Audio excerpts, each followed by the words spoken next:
watching ESPN Classic. But Havlicek steals it.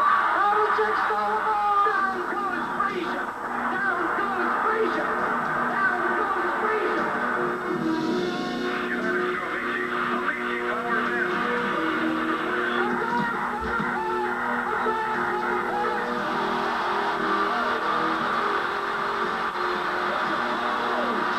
Won their 6th NBA championship. Yes, sir. Swing. This is going to be a home run. Unbelievable. I don't believe what I just saw.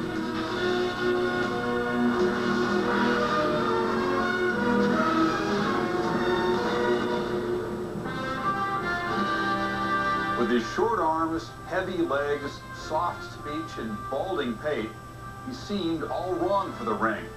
Yet he never lost. As a man, he was even harder to figure. Warm, generous, and friendly. He was also driven by dark forces, unclear to everyone, perhaps even himself. He once said, if you want to live a full life, live dangerously.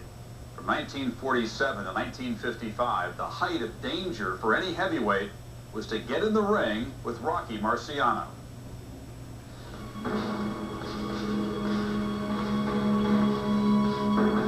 You talk about desire. You talk about doing anything to win. That was Rocky Marciano. Tough as a rock. He was very well named. He would wear you down. It was like going up against granite. On offense, he never gave you the ball. He was one of those great competitors. He was relentless. The bell would ring, he would be on you. The bell ring, he'd stop. The bell would ring, he would be right back on you. Marciano could take anything. If a building fell on him, he'd be swinging.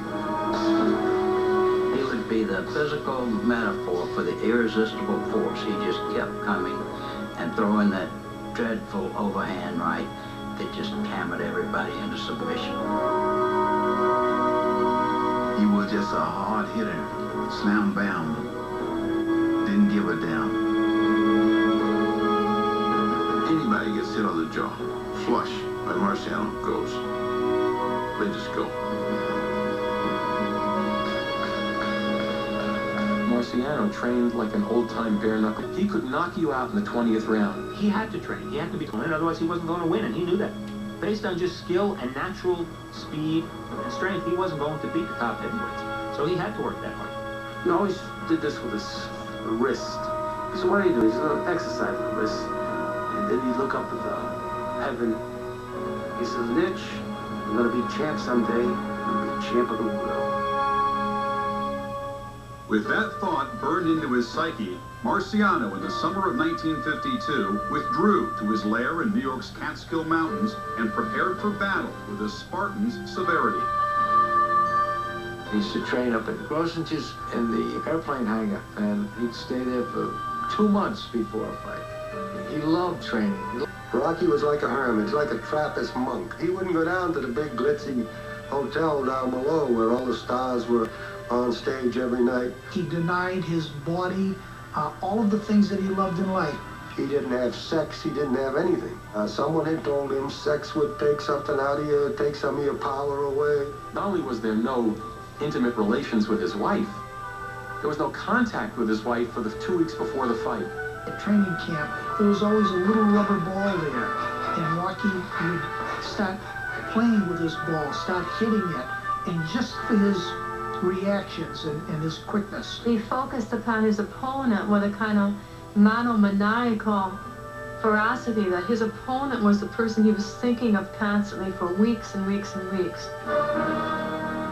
On September 23rd in Philadelphia, a lean, hard, hungry Marciano stepped into the ring and stared obsessively into the opposite corner.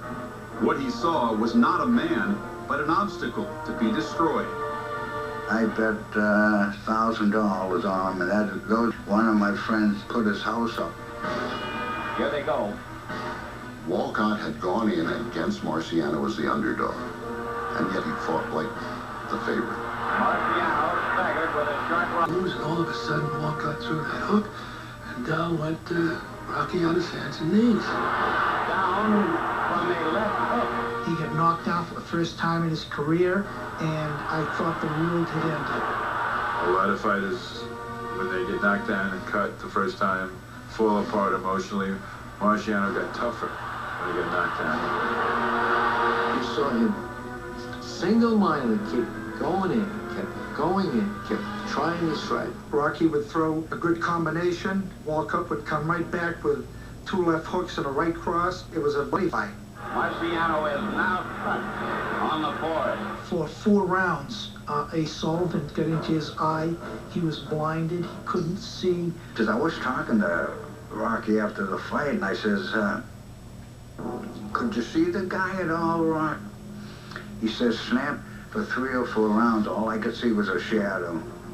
I was sitting with a priest right at ringside, a friend of Rocky's, and this priest kept saying, Pete, just keep praying, have faith, he'll come back.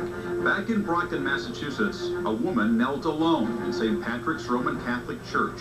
Pasqualina Marciano refused to watch her son in the ring. Yet each time he fought, she prayed to the Virgin Mary.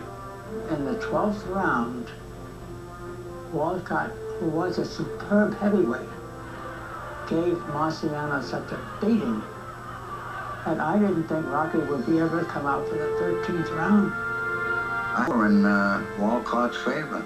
Marciano was behind on all 3 scorecards. He to the 13th round. I was hollering, Lollapalooza, Rock, Lollapalooza, and then all of a sudden, bang, what hit with a sledgehammer. He might still be lying there for all I know. He fell flat in his face, thought it killed him. People in the audience were just amazed, didn't move a muscle.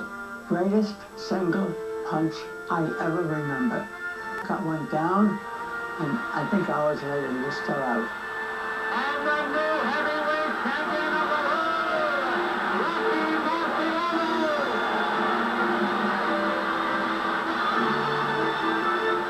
Well, last night I fought a real true champion in Jersey Joe Walcott. He proved to me what a champion is made out of. And I only hope that I could be as good as him. Walking up the sidewalk in Philly. Police officer, Italian, went crazy, grabbed Rocky. He was crying too. He made a signal. The cop picked it up. Another Italian. He grabbed Rocky, hugged and kissed him. What people loved about Marciano is what they love about most athletes. How he was willing to go through the fire to get to his goal. He didn't have the style of a ballerina, but he won. Marciano was very much of the 50s. He took a good deal of punishment of a kind that we don't see boxers taking mostly today. The fiercest, most determined, and relentless fighter that ever lived. He was a fighter that had no concept of losing. He was a fighter who gave you every ounce of energy he had, every split second he was in the ring.